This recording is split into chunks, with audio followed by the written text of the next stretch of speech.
בקיצור, אז תאכל טוב טוב את הארטיק לפני שאנחנו מתחילים. על המסלול? איך המסלול?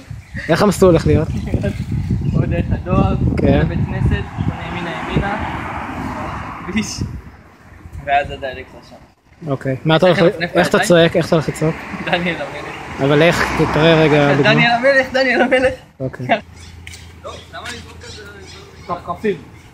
לא. כמו בעיראק.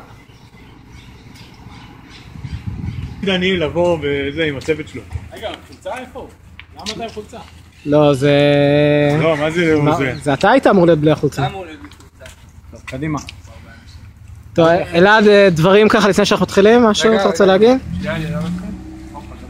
זה אמור להיות באופן פרטי. הבנתי. אני לא מבין למה יש פה כל כך הרבה אנשים שעובדים פה. המדרכה זה מקום ציבורי אלעד. לכולם קדימה, מותר נו. להיות פה. טוב.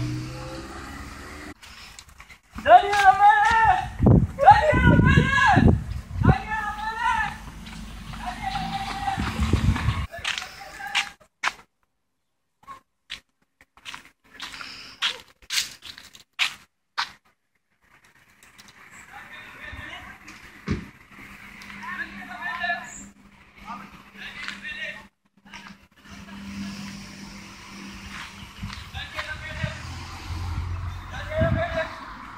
אמרתם שהוא יהיה המור קצת, אני לא הייתי בא עם בית כזה ככה.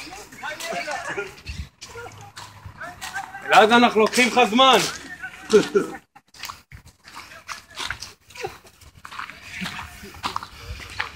הוא נהנה מזה, הוא נהנה, מה זה נהנה מזה?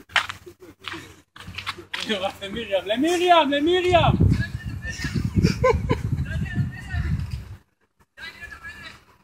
מה אתה צועק שם? אני לא שומע.